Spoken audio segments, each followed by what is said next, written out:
In a university classroom, two best friends sit side by side, one a struggling student, the other at the top of the class. But when a bizarre ritual transforms their fortunes, one of them is thrust into academic success, while the other spirals into failure.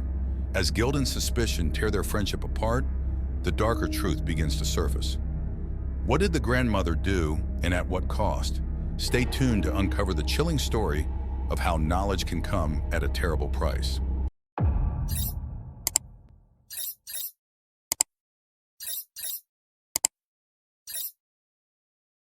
When I was in the final year of the university, my academic performance was bad. I barely understood anything in class and often wondered how I had managed to reach this level. Despite trying my hardest, nothing seemed to click, especially in math. I had no idea why I was struggling so much. Sorry to say this about myself, but I felt genuinely dumb. There were other students who weren't the brightest, but they at least worked hard enough to have a decent chance of passing. Meanwhile, I was failing every subject, earning poor grades across the board. I was the dumbest student in my class, and I was terribly ashamed. The worst part was that I felt helpless, unable to improve despite my efforts. However, I became friends with Alicia, the smartest girl in the class. By chance, we sat next to each other, and our friendship grew until we became best friends. Alicia consistently scored 9s and 10s. She understood everything and found learning easy. She was a model student who worked diligently and wasn't one of those troublesome kids who did nothing. I admired her immensely. Alicia felt bad for me because I couldn't understand the material, and she tried to help me study. She even taught me how to make it easier to remember things, but it didn't seem to make a difference.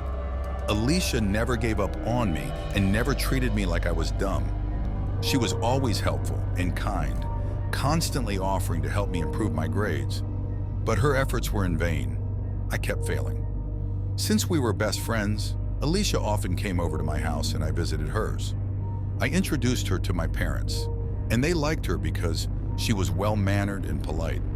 According to my parents, she was a good influence on me. She didn't party all day, had clear goals, and was focused on her studies. They fully supported our friendship. One day, we had a parent-teacher meeting at school, and each student was supposed to bring their parents. My parents had other obligations, so my grandmother came instead. That day, the school also held a small ceremony to honor the best student in the class, and Alicia was crowned because of her excellent grades. After my grandmother and I got home, she told me how disappointed she was in me. "I expected more from you. I didn't think you would be the dumbest in the class. Your parents give you everything. You don't lack for anything, so why would you embarrass us by not trying? All we ask is that you do your best at school so you can become something in life. But you just disappoint us, and you do nothing in school." I was sitting there among all those proud parents, and I was ashamed of you, she said. I felt terrible and didn't know what to say to her. I knew I was dumb, but I couldn't help it. My grandmother then asked with concern, "Why are you so much dumber than everyone else? Is there something wrong? Is there something we don't know about? Tell us, because we can't help you if you don't talk to us." I replied, "I just don't understand anything, no matter how hard I study. I forget everything and don't understand math. I always get the lowest grades in math, even though I try so hard. I go over my lessons repeatedly, sometimes late into the night, but I still don't get it, and I keep failing." My grandmother looked at me and said, "That friend of yours, Alicia, she's a smart girl, right?" I nodded. "Would you like to be as smart as her?" she asked. I nodded again, thinking, of course. Who wouldn't want to be as smart as Alicia, who understands everything and has never failed? I was so tired of feeling dumb and of everyone looking at me with pity when they saw my failing grades. "Bring me 2 of your best friend's school books tomorrow. Do it immediately after school, and make sure she doesn't notice. I don't want you two to argue over something like this," she said. I looked at her in shock, wondering why this was necessary and whether it was a good idea. "Don't worry, I just want to take a look at the books, then you can return them to her bag the next day," she reassured me. The next day was Friday. I went to school, and as instructed, I took the books from Alicia's bag and brought them to my grandmother's house after school. When I arrived, The house was filled with thick white smoke. I could barely see where I was walking. The house smelled strange. I thought I smelled perfume, but I couldn't identify the other scents. I walked cautiously through the house, almost blind from the smoke. I entered the kitchen where the smoke was less dense and saw my grandmother standing there. "Don't be afraid, my child. There's no reason to be nervous. Did you bring the books for me? Put them on the table, my child," she said. I saw her kitchen table covered with cultural items I'd never seen in her house before. Calabashes, dolls, candles, bottles with various contents, and all kinds of leaves and branches. It made me a bit uneasy and anxious, wondering what my grandmother was up to. I quickly pulled the books from my bag and placed them on the crowded table. The smoke burned my eyes. Suddenly, my grandmother blew a thick cloud of smoke into my face and everything went black. I was gone, totally offline. I don't know what happened next, but I woke up in my grandmother's guest room. It was already Saturday. I was still in my school clothes, lying on the bed, not knowing how I ended up there. I left the room and my grandmother greeted me cheerfully. "You're awake. Did you sleep well? You seem tired, so I hope you got some rest. I told your parents that you're here, so they don't need to worry. Go wash up, put on clean clothes, and come eat. I've made your favorite soup with chicken, fish, and beef," she said. Grandma, I can't remember anything from yesterday."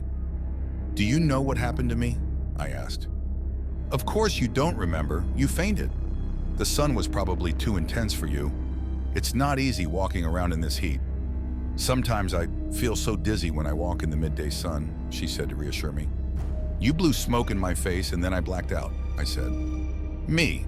No, you're a bit confused. The smoke in my house was because I was cleansing it of all evil spirits," she said, frowning. I began to doubt my own memories and went to the bathroom to freshen up and brush my teeth. I had clothes and essentials at my grandmother's house because I often stayed there over the years. After showering, I obediently sat at the table and enjoyed my grandmother's delicious soup. I spent the weekend at her house because she could use some help with small tasks around the house. When the weekend was over, I could go straight to school from her house, and she had washed and ironed my school uniforms. On Monday morning, my grandmother gave me the school books to return to Alicia's bag. I didn't have time to read them because of everything going on, so just put them back in her bag, she said. I did as I was told. Luckily, Alicia didn't notice because she always carried a large backpack with all her books. That Monday morning, we had our first 2 classes of math. To my surprise, I suddenly understood everything the teacher was explaining. All the math assignments were easy for me to solve. When the teacher asked who wanted to solve the problem on the board, I raised my hand, which I had never done before because I didn't understand math at all. But now I felt confident and understood every problem. I quickly solved the problems, and they were all correct. The teacher was amazed, as were my classmates. No one could believe what was happening. I felt like a new person, someone who knew everything and was super smart. How could this be? Then I remembered my grandmother. Had she done something to me? But that couldn't be possible, right? It takes a wizard to make someone smart overnight, and my grandmother, sweet as she was, wasn't a wizard. Meanwhile, I became the smartest in the class, scoring 8s, 9s, and 10s. No subject was too difficult, and I hardly needed to study, yet my grades soared. I was suddenly passing all my classes with high marks. My classmates began respecting me, who before hardly noticed me. But Alicia's situation was dire. Since I shot to the top academically, Alicia's grades plummeted. She started failing everything and seemed to understand nothing the teachers explained. She cried out of frustration, saying, "What's wrong with me? My parents will be so disappointed. I get only failing grades, and I understand nothing. I don't know what to do." She wept as tears streamed down her cheeks. I promised to help her, just as she had always helped me, with immense patience when I struggled. "That's sweet of you, but what's wrong with me? I used to be the smartest in the class, and now I can't figure out anything on my own. I'm scared. What now? I don't know what to do," she said, panicking. During all our remaining assessments, I did brilliantly, while Alicia continued to struggle. She failed her exams and didn't graduate, while I did. Although my first quarter grades were awful because I didn't understand anything, since I suddenly became smarter, My high grades in the second and third quarters, along with my exam scores, brought my average back up. I graduated with a beautiful list of grades, and my parents and grandmother were very proud of me. The teachers were devastated that Alicia didn't graduate because she had always been the brightest in our class, possibly the brightest in the entire university. The math teacher was particularly upset because he knew how smart Alicia used to be and didn't understand why she was struggling now. They thought she might have problems at home and wasn't talking about it. Alicia cried inconsolably, sobbing as if her life depended on it. My heart broke when I saw her sitting alone. So I went over and gave her a tight hug, telling her she could always come to me for help to pass next year. She didn't respond, just kept crying, looking defeated, weak and pale. It was heartbreaking to see her like that. Despite my offer to help with her schoolwork, Alicia didn't want to bother me with her problems and visited less often. She had other things to worry about, and I understood because I'd been in her shoes and knew how depressing it was. I, meanwhile, went to another university and completed my studies without a problem. The coursework was simple for me, and I didn't even have to try hard to graduate. It was as if everything stuck in my head effortlessly. I made friends and connections during my studies. After finishing my degree, I landed a job at one of the largest companies in my country with a high-ranking position and a great salary. Meanwhile, Alicia's life was still tough. She dropped out of school and worked as a cleaning lady, scrubbing houses to make ends meet. She and I are still friends, but we don't see each other as often because she's always busy with work. She works so hard for so little money. Every day I'd feel guilty. I can't shake the feeling that my grandmother did something to swap our lives somehow. I was genuinely dumb. How did I suddenly become the smartest in my class overnight?